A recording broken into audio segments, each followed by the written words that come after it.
There are truths that do not whisper, but haunt, not to torment us, but to awaken us. Carl Jung famously said, "What you resist not only persists, but will grow in size." He was pointing toward the shadow, those disowned aspects of the psyche that, when repressed, gain power and return with greater force. In esoteric and mystical traditions, this is the initiatory fire. What we refuse to face becomes the gatekeeper to our transformation and purification. Jung's words carry an initiatory force. They are not mere psychology. They are soul medicine, mirror, myth, and metaphysical law. What we resist is not our enemy. It is our teacher in disguise. Resistance is the ego's armor, but the soul longs to dissolve that armor so that revelation and transformation can enter. But to answer the call takes courage, the kind of courage that doesn't roar but descends. How do we cultivate this courage when every part of our being resists? I've walked with resistance for countless years. She has taken many forms as shame, fear, rage, silence, perfectionism cloaked as discipline, pride masquerading as discernment. Each time I turned away from her, she grew stronger. It wasn't until I stopped running that I saw her true face. She was not a demon. She was an unloved memory, a soul fragment waiting to be integrated, reclaimed, a wound that wanted my attention, a voice buried under mountains of shoulds and not yet. Jung spoke of the shadow, not as evil, but as that which is unlived within us. The sacred paradox, what most reject, is often the key to our liberation. For years I resisted grieving the ending of a love that shaped me. I intellectualized it, spiritualized it, distracted myself with noble projects, spiritual cultivation and prayer. But the ache lingered like a thorn in my heart, and just behind the veil of my smile, the torment lingered, though I hid it very skillfully. It wasn't until I let myself fully mourn, uncoiling like a serpent long held in stillness, weeping into the silence, that the energy finally began to shift. I allowed myself to fully enter the abyss, to stop resisting the grief and instead embrace it with an open heart. And through the lens of forgiveness of self and other, the light in my soul returned. My radiance from within restored. It was not dramatic. It was not loud. It was soft, tender, subtle, sacred. What I feared would destroy me instead restored me. The shadows did not come to punish me. They came to reunite me with parts of myself I had forgotten how to love. The great myths knew this terrain well long before psychology named it shadow. Our ancestors spoke of descent, of the necessary journey through the darkness we resist.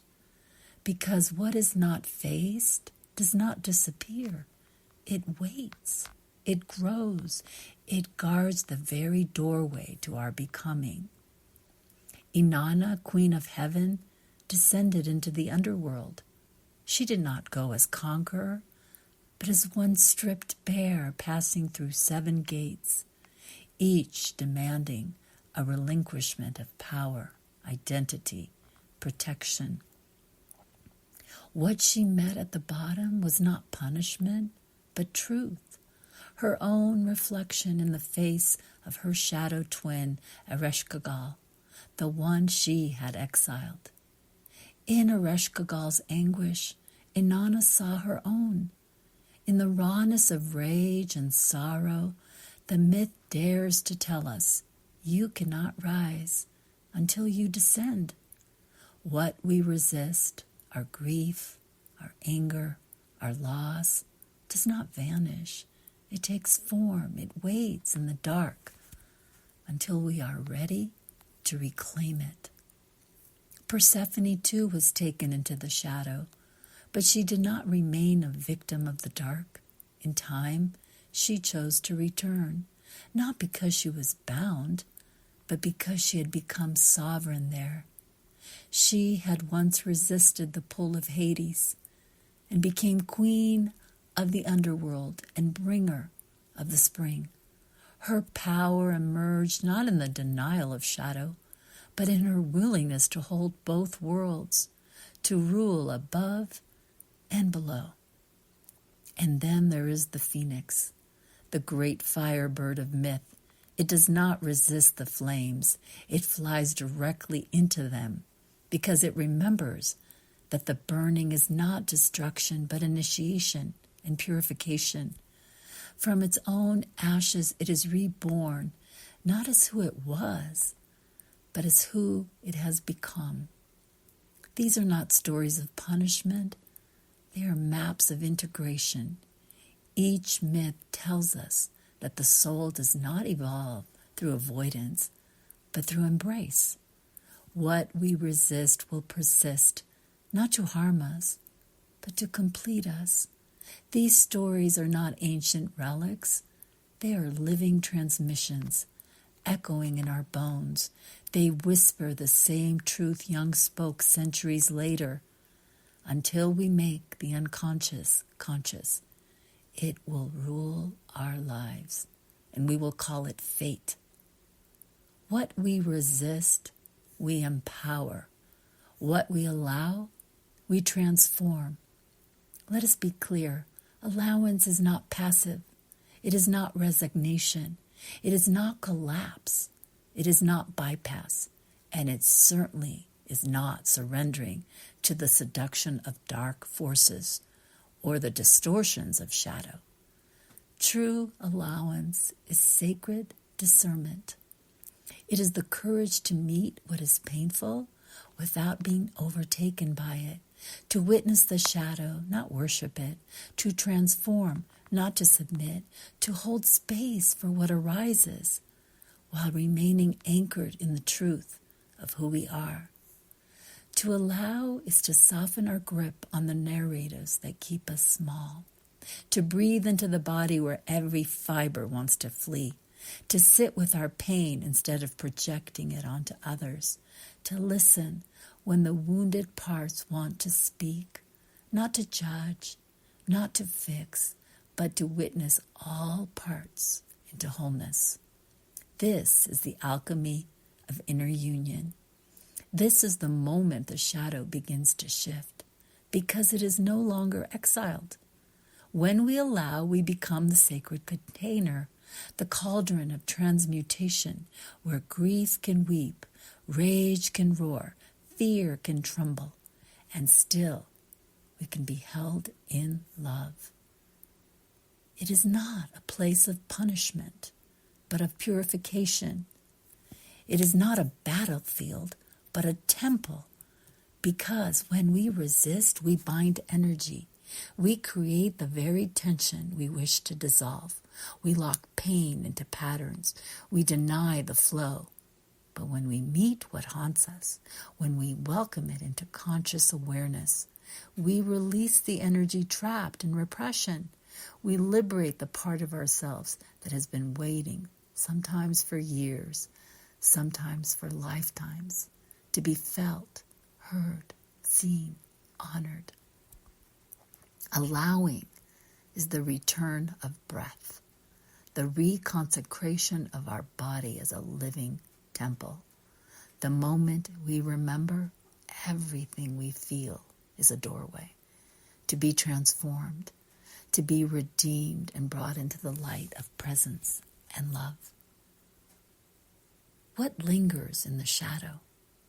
Our unmet grief, our silenced rage, our shame desire, our unspoken truth, our tenderness we were told was weakness, our power we were punished for claiming, our voice we buried to preserve love or keep the peace. All that we could not yet bear to feel, all that felt too dangerous to express, all that was once denied, disowned, buried, forgotten, or dismissed.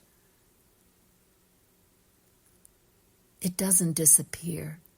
It waits, not to destroy us, but to deliver us, to call us home to our wholeness that we abandoned in order to survive. The shadow is not evil. It is exiled energy, and it carries memory, potency, and medicine. It remembers every moment we left ourselves behind to be accepted, to stay safe, to belong. And in that remembering, it holds the keys to our return. There was a time I stopped speaking my truth in intimate relationships, not out of deceit, but out of fear. Fear of being abandoned, fear of being too much, too sensitive, too knowing, too wild, too fierce. I believed that if I softened the truth, if I made myself more palatable, I could preserve love. But what I silenced in the name of harmony grew into resentment. What I suppressed in order to feel safe became a storm that swirled inside me. Not because the truth was wrong, but because it was rising, aching to be lived. Until one day, my voice erupted. I matter. Do you hear me? I matter.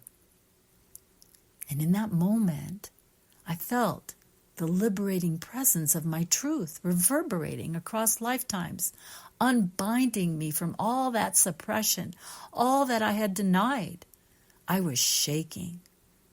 I was tender.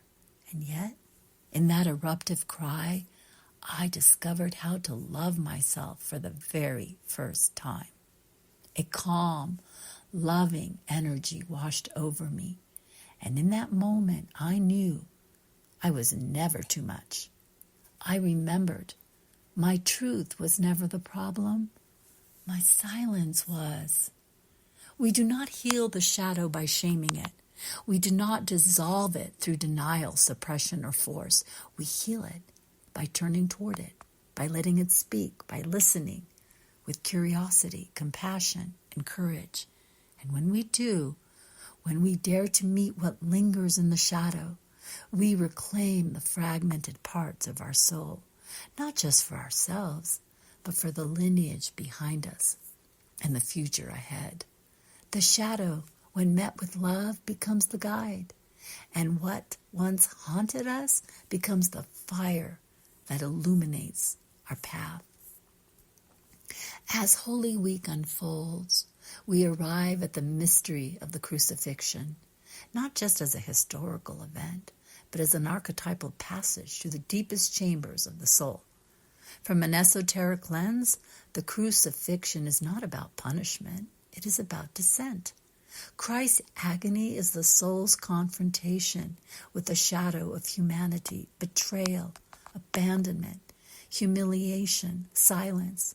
In the hidden teachings of the mystics, Gnostics, Sufis, Christian esoterics, and Kabbalists, the crucifixion is understood as the gateway to the underworld, both literal and symbolic.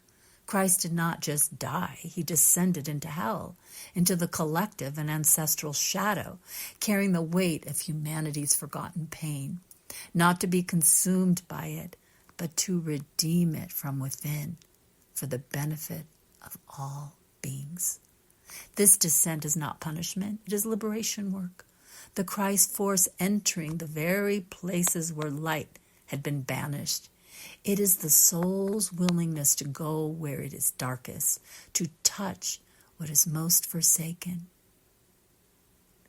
My God, why have you forsaken me?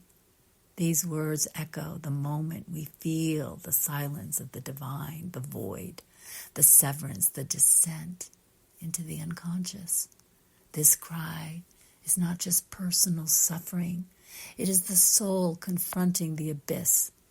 The seeming abandonment by the divine is a sacred mirror for anyone who has walked through depression, betrayal, loss, or hopelessness, and the collapse of meaning. It is the ultimate ego death, the final surrender of the false self, where identity dissolves and the soul stands bare before the infinite. And still, in that vast emptiness, the first light of resurrection stirs. The crucifixion is shadow work at its most sacred scale. It is a template for soul initiation.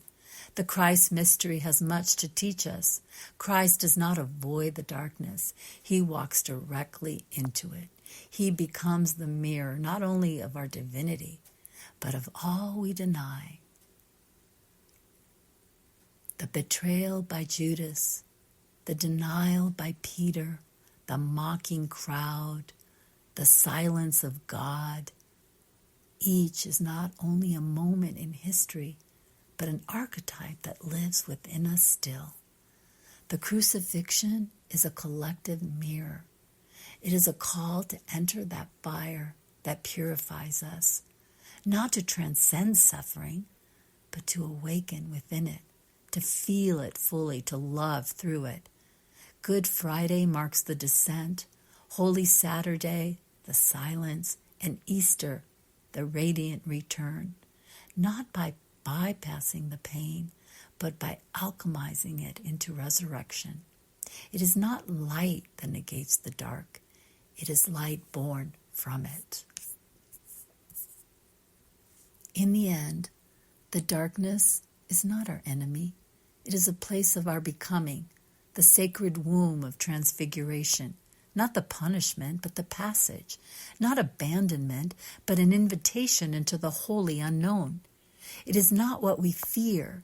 It is what the Christ himself entered, the silence of God, the sorrow of humanity, the long shadow of forgetting, and still, the light did not recoil. It descended, it surrendered, it bore the weight of shadow so that something eternal could rise within us in the descent. The silence speaks, the shadow teaches, and the fire purifies. And then we rise into higher consciousness, not in spite of the shadow, but because we let it initiate us into the radiance we had forgotten we carried. Because what we resist does not vanish. It becomes the threshold where our ache meets our longing, where shadow bows to the sacred. And in that sacred place, where the Christ light indwells, we finally return to the land of our soul. On this holy day and beyond, may we each walk the sacred descent with courage, transmute the shadow into light, and awaken the Christ radiance that lives within us.